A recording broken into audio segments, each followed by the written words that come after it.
Hello everyone, my name is John, I'm the Geeky Fanboy, and welcome back. And as promised, I'm going to talk about some more films that I have watched recently because I was quite busy the past couple of weeks and months, and I didn't really have time to do like individual review videos for films that I've seen that I would have liked to do reviews about. So I've decided to make some compilation videos where I talk about some of the films I've recently seen.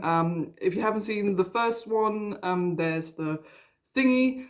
And this time we are going to talk about another five films that I've seen recently. I'm saying recently because some of those I've seen like back in February and April. But as I said, I was busy during that time writing my master's thesis, but now I'm done and I have time to talk about them, which is why we're doing this now. I hope I won't ramble on for too long. I'm trying to keep this not as short as possible, but I'm trying not to go on for like 15 minutes about each film. If you have any questions about some of the films I'm talking about here, feel free to post them down in the comments below. And if you're curious about any other films I watch, I am on Letterboxd. There is a link to my profile down in the description in case you want to follow me there and see what kinds of films I'm watching.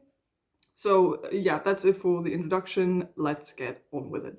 Also, as always, there's the general spoiler warning because most of these films have been out for a while, and in order to be able to talk about them, I need to go into spoilers. There are timestamps in the description in case you want to skip a film that you haven't seen yet or don't want spoilers for, but here's your warning, and now we're gonna start talking about some films. The first film I would like to talk about is perhaps a little unexpected and a little unconventional. I would like to talk about the South Korean film Love and Leashes.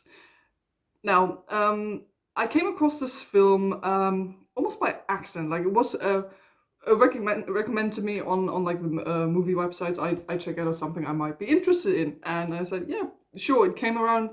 I watched it around like Valentine's Day with my girlfriend, so it was good timing. So this is unconventional because this is a South Korean film about BDSM. Now, without going into too much detail, BDSM is something I am interested in, so I like watching movies about that explore that, and unfortunately, there haven't really been that many good films about this community. We all know 50 Shades of Grey and 365 Days, and we all know how much damage these films have done and how wrongly they depict this community. So I was hopeful going into this film thinking, okay, let's see what they do. They can't really do that much worse. And I was positively surprised. So what I love about this film is that it is surprisingly wholesome.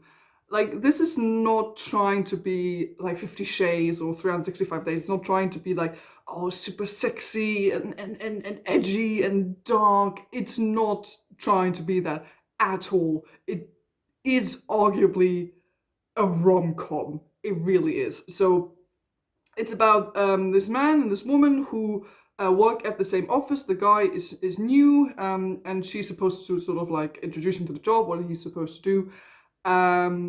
And through a weird mix-up, because they have very similar names, they find out that the guy is interested in BDSM, that he is a submissive. And he thinks, wrongly, sort of at first, that she's into it as well, and he would like her to be to be his dominant, so sort of yeah, enter in this relationship. And at first she's like, no, I'm not really sure if I want that. But then she does a bit of research and she's like, okay, you know what? Yeah, I might actually be interested in that. Let's try some stuff.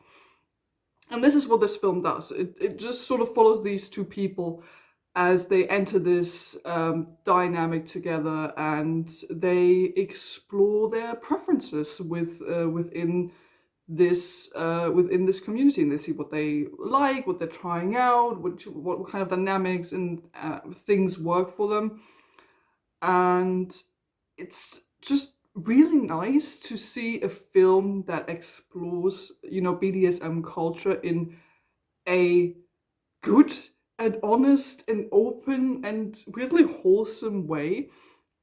So this film is not about sex, which is what I like. There's no sex on screen. These two characters never have sex.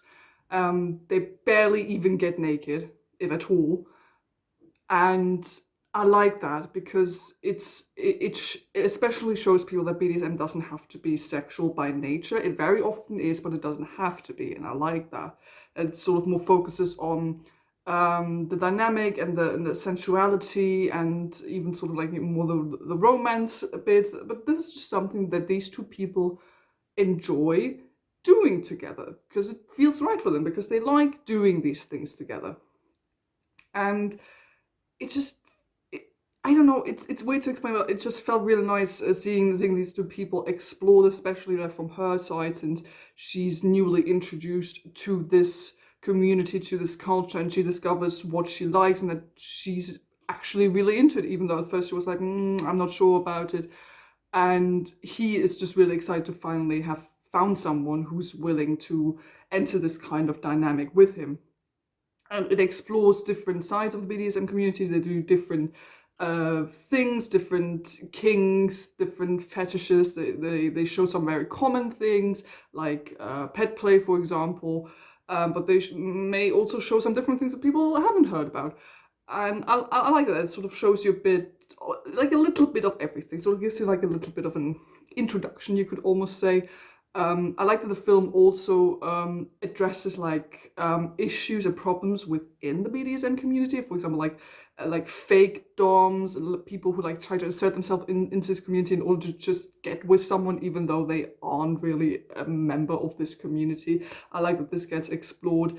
There's also like a bit of like personal drama naturally because they don't really want this part of their life to be discovered, especially not by their co-workers.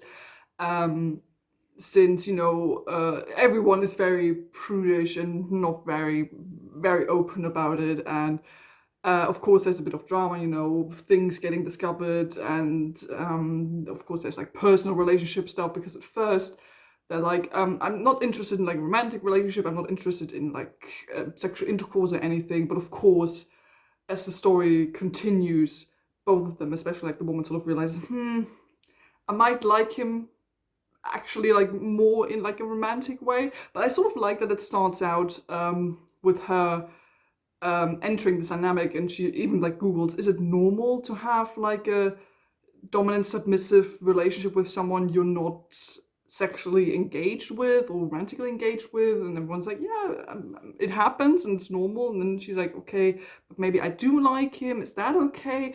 So I like how it mixes, this BDSM culture, sort of introducing the audience to it, but also include like very basic and understandable relationship stuff.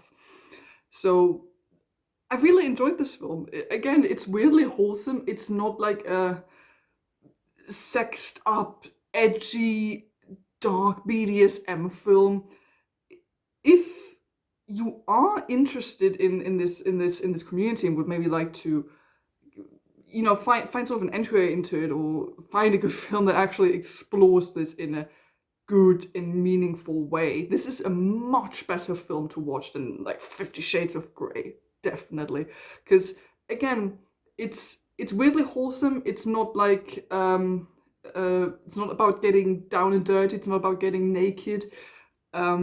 It's just about these relationship dynamics that people have in the BDSM community, and shows very common actions and kinks and fetishes that are within the community, but without being weird about it, without like sort of shaking the finger at you. It's just shows you what it's like, and it's about two people who engage in this kind of dynamic, who just like doing this, and along the way they discover that they have feelings for each other. And I thought that was really, really nice and really wholesome. And as I said, it was simply wonderful to see a film that explores the BDSM community in a good and meaningful way. So if you're interested in that kind of thing, or if you're just interested in like watching a cute, slightly unconventional rom-com, go watch this film.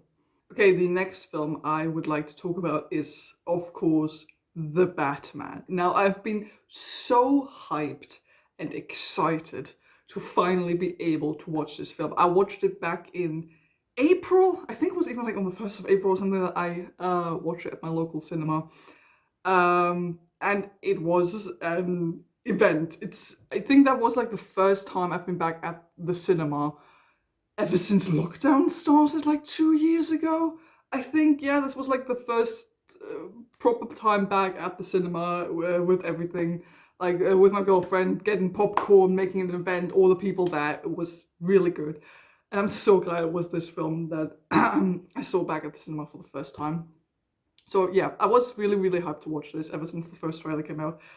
This was one of those films I was really excited to like follow and see what's the casting, what were the directors doing, shooting schedule, everything.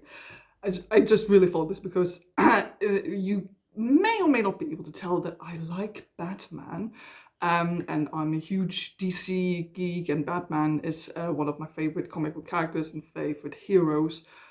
So I was really excited getting into this, especially since I was very hyped about Robert Pattinson as Batman, because I like Robert Pattinson. He's a good actor, and a lot of people at the time when the casting was announced were like, "Oh God, no, it's the guy from Twilight." I'm like, he's been in other things, and he's actually a really, really good actor. And even for like Twilight, he was good.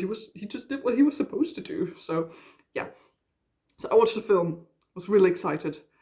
I went out, like I left the cinema feeling thrilled and excited because this was a goddamn good film.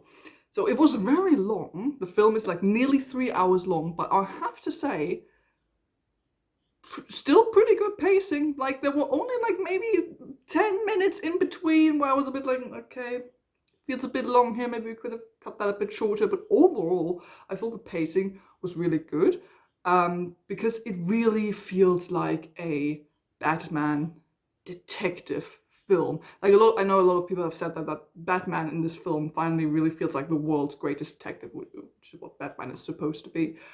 And this is what this film is. It's basically just like a dark noir crime thriller featuring Batman as the detective. And that was a lot of fun. The film's title, The Batman, is very fitting because Bruce Wayne, like as Bruce Wayne, like out of the cowl, isn't really that much in the film. Like it really is mostly Batman for most of the time. We see like Robert Pattinson's face as Bruce Wayne for like maybe 15-20 minutes of this film. But for the rest of the film, it's the Batman film. And I think that's great. That's really good because it works. We all know who Bruce Wayne is. We all know who Batman is. The film doesn't really spend too much time on, you know, re-establishing who this character is, which I think is good. And it just runs with it. You get the feeling that yes, this is early on in Batman's career. I very much got like Batman Year One vibes from this in many aspects, especially like since Gordon, he's not really Commissioner, but you know, Commissioner Gordon is in this film a lot as well as one of the main characters, and their relationship sort of working this out again, like had a lot of Batman Year One vibes. The Riddler was the main antagonist in this, which excited me because the Riddler is my favorite Batman villain. I mean, of course, there's a Joker. The Joker's the Joker. He's someone else. He's on a different level. But apart from him, the Riddler is my favorite Batman villain. And I think he works rather well.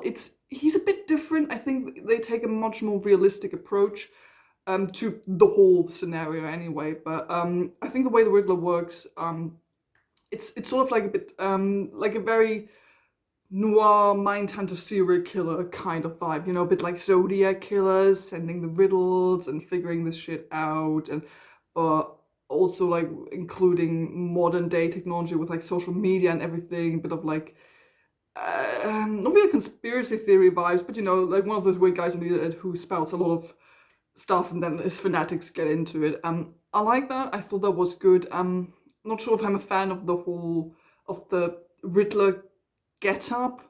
Again, it's a very realistic approach, but maybe that's just me because I really like the green Riddler suit. I just like how it looks. But again, still good. and it suited the whole vibe that the film was going with. Penguin was in this, who's also a villain I like a lot, played by Colin Farrell, and damn, this man does a good job. You can barely recognize him, but he's just a lot of fun. He's a bit like, if you could have a comic relief character in this film, it would be the Penguin. He's like he's just a lot of fun mobster boss, just like spouting nonsense in between scenes with his cool accent. And it was just like a lot of fun watching Colin Farrell just like explore this character, and I like the sort of hint at that maybe he could become like a future main antagonist. I know he's supposed to get like a TV series, right? So I would definitely be into that, since he was basically like the best secondary character in the film. We also have Catwoman. I liked Catwoman a lot, especially her relationship with Batman.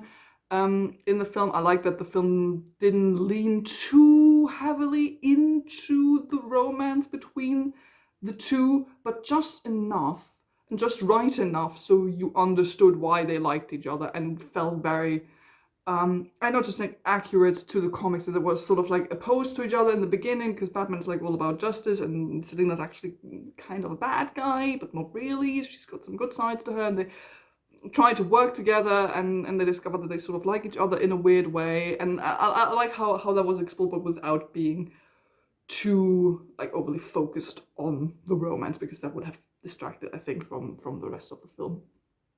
Like I said, I like Commissioner Gordon, especially like his and Batman's relationship, that you could really see how this was just like starting to be a working relationship between the two. I got like a lot of different vibes from different comic books. Like I said, Batman Year One was definitely in there. Also felt a bit reminded of the Batman Telltale series, like of these two games, if you know them, because they are also like kind of early in Batman's career.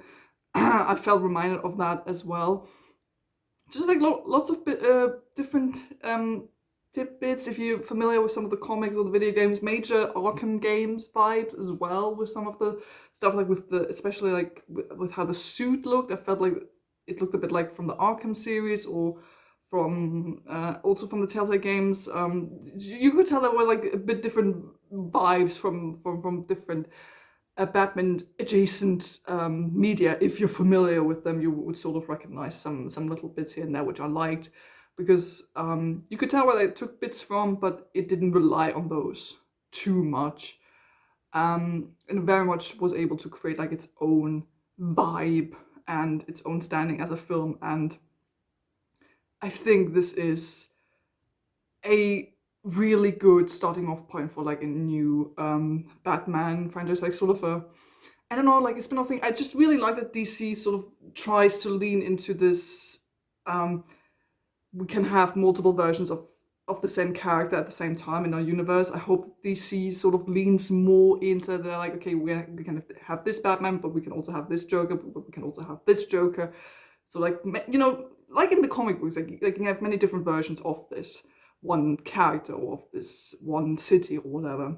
I hope DC really leans into that, because that way you're able to explore different sides of the same character. You're able to explore like different genres, and I think this works really well as, you know, like a proper detective story for the Batman. And I just love seeing Rob Pattinson in this role, and hope he can explore it, explore this role more, because I really enjoyed this. The film had excellent acting, it had beautiful cinematography. I know I can't really talk about it too much here because we're on a timer, but yeah, the film looked absolutely gorgeous. Like the red and black color palette, fantastic. There's this, one of my favorite scenes from what I remember is this whole chase scene with when Batman gets into the Batmobile, which I love that how it just really just like looks put together. It's not like the full Batmobile. I love that. And he chases the Penguin. That whole action scene is fantastic, thrilling, exciting. And then the car gets flipped and the Penguin just sees, I think it's like even upside down in this red and black color palette. He sees the Batman walking towards him, and that shot, so good. Chills. Just brilliant. The way this movie is assembled is just so much fun to watch, and there's like something you can see in every frame. I think this is the kind of film that if you rewatch it, you would see something new, like in every little frame or every little characterization. I really like that.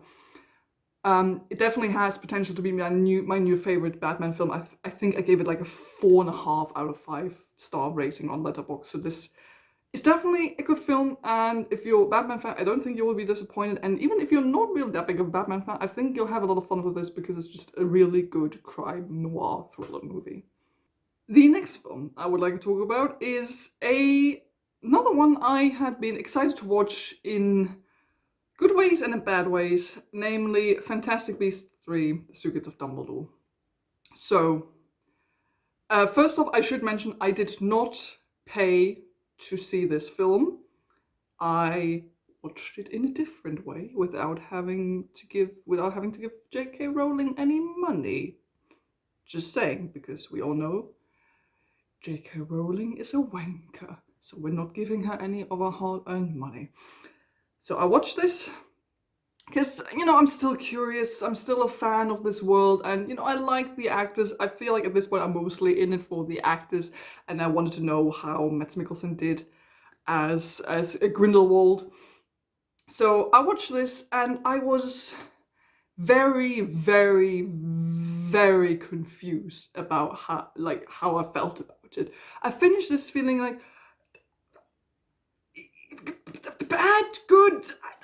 I don't know. It's really hard to tell. I struggled so hard to give this movie a rating because I was like it's in many ways it's better than the last one, but in many ways it's also so much worse than the second one. Like I went between 2 and 2.5 ratings multiple times. I think currently I'm on a 2 out of 5. So, because there are so many weird decisions in this film. Okay, so first off, the acting is good. Like I said, I'm mostly in it for the actors and the characters at this point. Eddie Redmayne, I love this boy. He's doing such a wonderful job. He's such a good leading man, and his character's caught up in this political story that's not really about Newt anymore, even though he is the best character. Jude Law, once again, is doing a wonderful job as Dumbledore. I think he was a good casting choice. And of course, we have Mads Mikkelsen now recast as Grindelwald, and he's pretty good. I didn't have a problem with Johnny Depp in the role. I thought he was actually pretty good. But I have to say, I'm vibing more with Mads Mikkelsen in the role. I don't know why. Maybe it's just this sort of Hannibal-esque acting he brings to the role, which I think suits the character, with chemistry with Jude Law that we see in this film. But I'm just vibing a bit more with Mads Mikkelsen in the role. Not saying that Johnny Depp was bad. I thought he was okay. I'm just vibing a bit more with Mads Mikkelsen's portrayal of the character. So yeah, the reason why this movie confuses me so much is this movie feels like a complete emotional and genre riddle mess.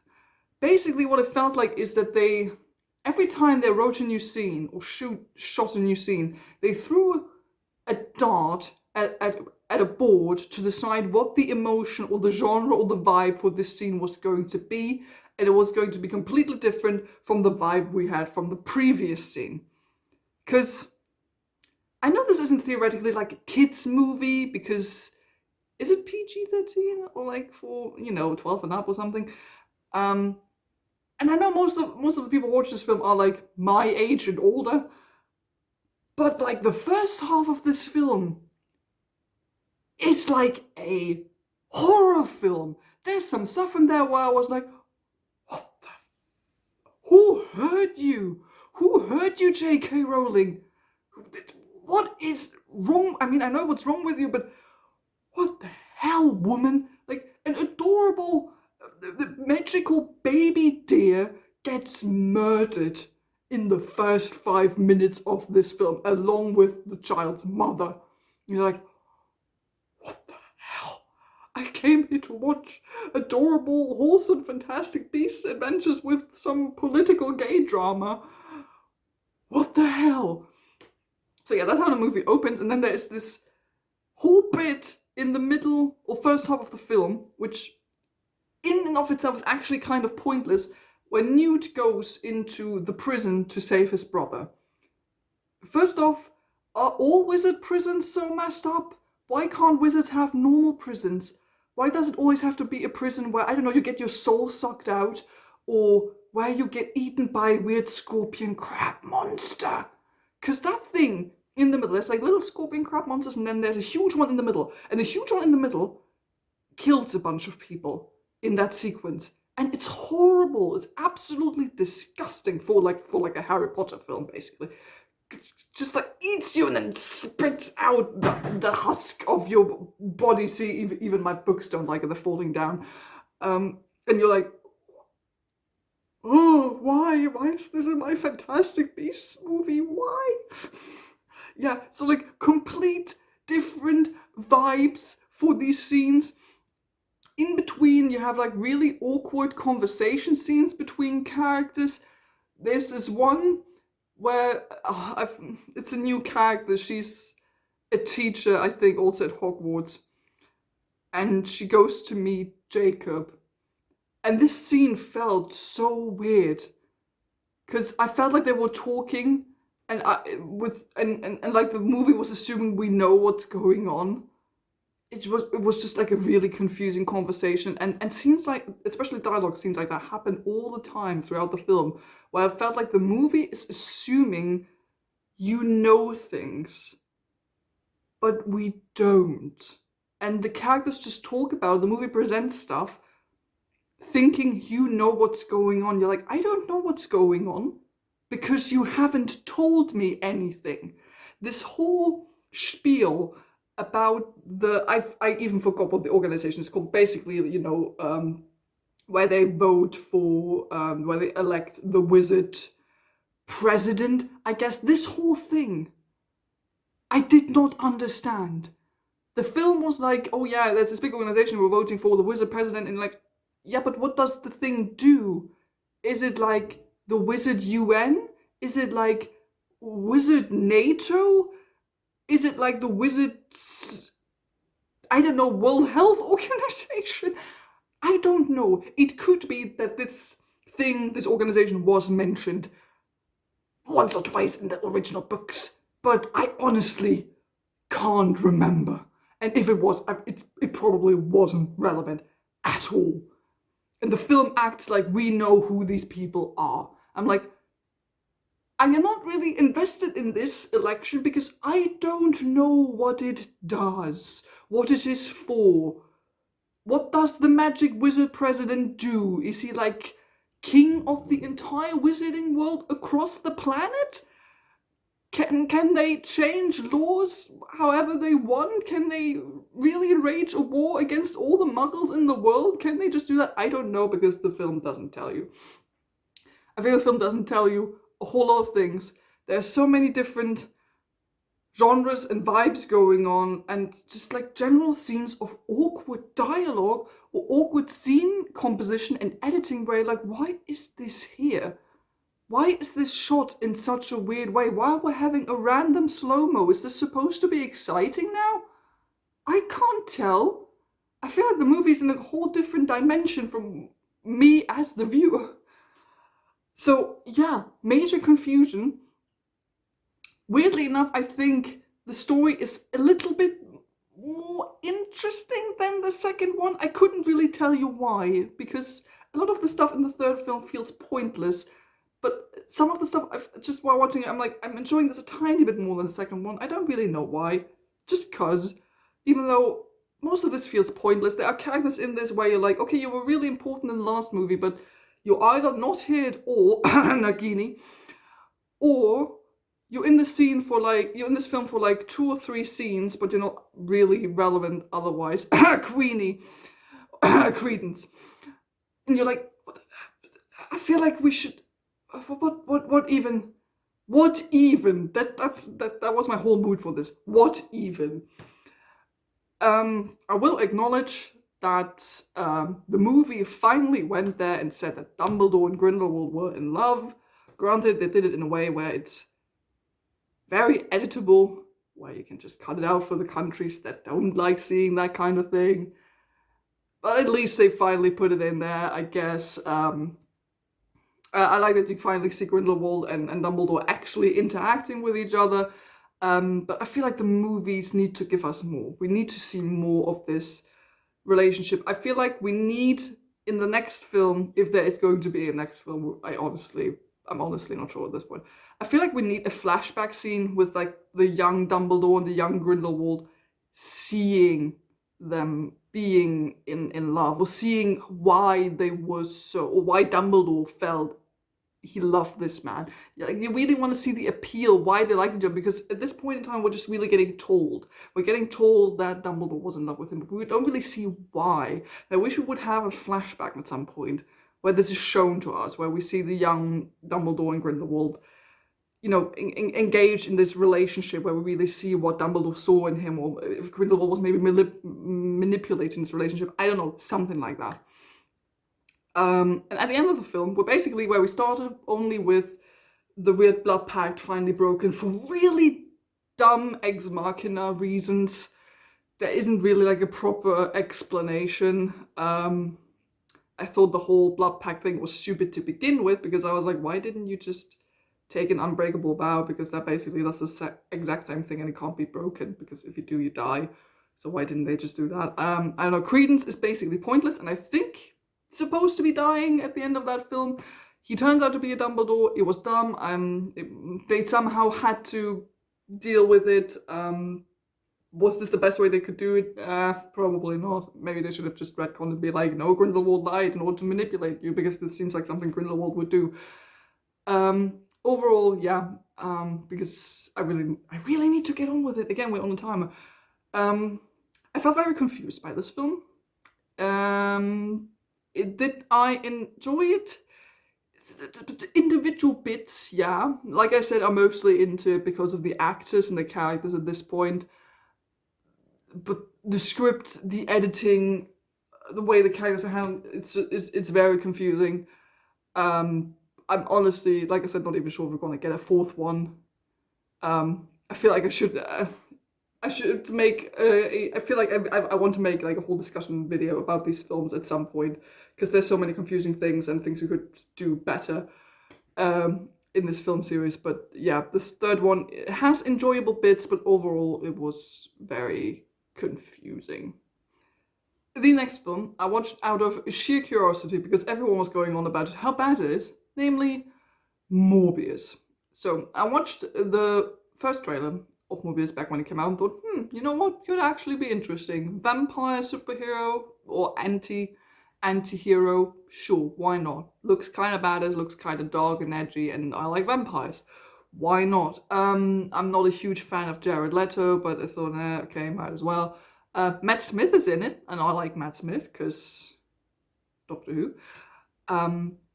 And then when it came out, everyone was like, oh, it's so bad. It's like the worst film this year, worst superhero film. I was like, ooh, damn, this film's getting a lot of heat. Sure, let's watch it, because I was honestly curious to know why this film was considered to be so bad by literally everyone on the internet. And I watched it, and I have to tell you, internet, I'm disappointed, because it really wasn't the garbage fest I was led to believe it was going to be. Was it good? No, definitely not. Was it absolute garbage and the worst film I've ever seen in my life, or the worst superhero film I've ever seen in my life? Not really. Like I said, it's not good, but it's watchable. I would argue I had fun with it in a sort of dumb kind of way. It's like a film you can put on with your friends and to have a bit of a laugh at, but some mildly cool stuff is happening in the background. But I honestly didn't think it was that, like, it honestly wasn't, it just wasn't that bad. It's watchable. It has some cool bits, like the first half of the film I think is actually kind of interesting, especially like when Morbius transforms for the first time, basically just like killed everyone aboard the ship, and the movie basically turns into like a horror fest for like 15 minutes. And I thought, holy shoot, that was actually kind of cool and badass. Jared Leto is okay, I guess, in the role. I know it's Jared Leto. He isn't straight up bad. He's not great, but he's doing okay. Matt Smith is having a lot of fun. Matt Smith is a great actor, and you can tell that he's just having a lot of fun with the role of the bad guy in this. Maybe Matt Smith should have been Morbius. I could see that. Maybe Matt Smith should have played Morbius. But yeah, he's a lot of fun as the villain. Even though he becomes a bit generic towards the second half once he gets the powers and everything, and they could have explored his character a bit more, especially like the friendship between the two, because they have a whole prologue about the two friends. And I thought they could have detailed that a bit more to really drive home the point towards the end of the film that these are two best friends for life, like breaking up basically. I feel like the film needed to be like a bit longer, maybe, to explore some more characterizations, especially like of the main guy and his best friend. The romance felt a bit pointless with like the doctor lady, that it didn't really need to be there. There was some stuff in there that was confusing and pointless, why it was even there. For example, like there is this girl at the hospital that Morbius is taking care of, and he like rescues her, and it's heavily foreshadowed that something else is going to happen to her maybe later in the film, but no, she like disappears from the film altogether, and you're like, okay, how was she important? I don't know. The editing is a bit weird and wonky in some places. There's some stuff that they've changed from the trailers. For example, there's this line which I'm pretty sure was a joke in the trailer originally, where he's like, I am Venom, and then I'm pretty sure in the trailer he was like, I'm just kidding. And I think in the film they cut this out, right? I wasn't missing that, was I? He gets out and goes, who are you? And he's like, I am Venom.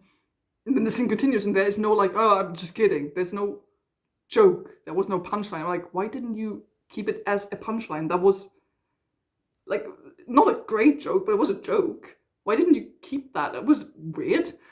Yeah,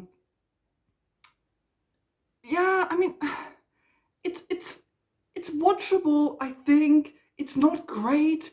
It's a bit like, I know it's from the same studio that made Venom, and Venom is arguably more entertaining because it has Tom Hardy, and Tom Hardy is great. But it's sort of a bit in the same vein where you're like, this is kind of dumb, and it's not really that great. But I mean, you can put it on and watch it like once or twice, maybe, especially if you have like friends over and you can make fun of it, and it's just like, a bit of a popcorn flick that's not really that good, but you can put it on. It wasn't great. It really wasn't as bad as everyone else is saying. Maybe I'm just being nice, I don't know. I wouldn't recommend this to you, but I would say, if you're in need for like a kind of dumb superhero flick, which has a bit of like interesting stuff here and there, yeah, you can check it out, but you're not missing out if you don't watch Morbius. Okay, and the last film I would like to talk about is another film that a lot of people have hyped, namely Everything, Everywhere, All at Once. Now, I had not heard of this film before it came out, and I was made aware of it because everyone on the internet was really excited about it, saying how good it was. I was like, oh, okay, so I guess I gotta check it out. I mean, it sounds kind of interesting, like multiverse, has a bit of like a superhero vibe, Asian American cinema, good. I was like, yeah, sure, let's watch it. And yeah, pretty good. It was definitely a very, unique experience. So the film basically tells the story of like this Chinese American family with special focus on the wife. Then they have some problems, their laundromat business is not really going that well. And then the wife, the mother, gets sort of wrapped up in this multi-dimensional multiverse battle, sort of involuntarily, and then she jumps between worlds and downloads like different information of different versions of herself in order to fight this big evil empress lady who turns out to be a different version of her daughter. Of course, there's a bit of metaphor going on here. And that's it. The film is all over the place, but in a good way, since it is a film about the multiverse, basically. You have so many wacky and weird things that get introduced. It's not necessarily about jumping into the different worlds. We only explore like maybe 3 or 4 other parallel universes, which is actually something I wish the film would have explored a bit more. But we do get glimpses of different lives. Well, I guess that the characters download like different informations from different universes, and the way they have to do that is basically doing the most unimaginable random shit you can come up with in that moment. So that's like eating chapstick, I don't know, throwing yourself down the stairs, telling the person you really don't like that you love them, and you have to be really, really sincere about it. It's inserting stuff in places that you maybe wouldn't want to right now. It's really wacky, but I really like the logistics of how they did that, because it led to some good comedic and awkward and honestly slightly weird moments. But the film is running with it. The film owns the fact that it's weird and wacky. In my personal taste, it was a bit too wacky and weird in some places where I was like, did it really have to be the sex toys all the time? But that's definitely like a matter of personal preference. I thought I can definitely see why a lot of people would be like, this is absolutely hilarious and brilliant, why some people were like, weird. I was sort of somewhere in the middle. I'm like, okay, bit weird, but yeah, sure, let's run with it. It definitely felt like a unique experience, and I love that we follow not only really like a young teenage character, but that we follow the mom and her experience, and we get glimpses of her life, back in China, and then how she met her husband, how they got to America, opened this laundromat, and how they built their family, and we see how this life could have been led differently. And I really love the emotional exploration of the main character, of the mother. I thought it was really, really interesting what it led up to. Even though at times, I have to be honest, I wasn't quite sure what the movie was going for the character, especially like, for example, with the relationship with her husband, who's an absolutely adorable man. And like sometimes the film was like, the marriage isn't really going that well, but they like each other. But sometimes it was like, but they don't like each other. And sometimes she's like, oh, my life. She literally says at one point in the film, my life could have been so great if I hadn't married you. And you're like, oh, ow, that hurts. But then the film also does like a 180. It's like, yeah, no, the relationship is actually what it's all about, and she really likes her husband, and they should stay together. And you're like, okay, what are the messages here? The husband, I should mention here, is the best character. Like, apart from the main character, he's like the best secondary character. It's really badass. The one fighting scene, if you've seen the film, you know which fighting scene I mean. Great. So much fun. Had Jackie Chan vibes in the best ways. Brilliant. And but yeah, the main focus is more like on the wife, her experiences, and her relationship with her daughter. If you've watched, it's called Turning Red, the new Pixar film about the red pandas, very similar to that in like story and relationship and emotional vibes about this mother-daughter relationship. That's very similar, I thought, in this film. Maybe that's just like a trend currently in Asian American cinema stories. I don't know. Maybe I'm not saying it's bad. I'm just saying I'm noticing that there are similarities. But it still felt very good. It was very heartfelt and emotional. And the two actresses did a very good job, I think. And overall, I had a lot of fun with this film. I think it could have explored some things a bit more. Like I said, the parallel universes, I think that there was a bit more potential they could have explored. Some of the stuff was a bit too wacky and weird. There were bits in the middle of the film where I felt like it's dragging on for a bit too long. But overall, I think this is a very unique and interesting film. It has sort of like, I like that it takes a premise that we usually just see in comic book movies, sort of films, but it treats it in a more unique way, with like being its own thing, and it's very much accessible, I think, to like everyone, and explores very universal themes and emotional themes. And I could definitely see this winning a bunch of awards, definitely, especially also like the work from the main actress, and from the actress who plays the daughter. There's a lot of unique stuff in here. The editing is great. There's a lot of fun thematic work going on. It plays with being wacky and weird. It takes itself seriously enough, but it also doesn't take itself seriously enough. Like it does a good mix, I think. Like I said, it feels like you're watching something a bit new. Like it feels a bit fresh, I think. And I like that the movie is prepared to like basically just go there and do its own thing. That definitely felt very refreshing. And this is definitely the kind of film that I could see myself like rewatching a couple of times and discover something new every time I watch it. Maybe enjoy it even a bit more upon rewatch. But at the end of the day, I had a lot of fun with this film. It felt very unique, had a lot of fun and interesting things to say. There are only like minor things I had issues with, but overall a very enjoyable film. Okay, so that's it for this recent movie binge with 5 very interesting films. Please do tell me down in the comments below if you have seen any of the films I've talked about today and what your opinions are on the films. Or tell me about some of the recent things you've seen, TV shows, movies, anything interesting in there that I could maybe check out one day. Please do tell me down in the comments below. Thank you so much for watching. Don't forget to like and subscribe if you haven't done it already. And I'll see all of you very soon. Goodbye.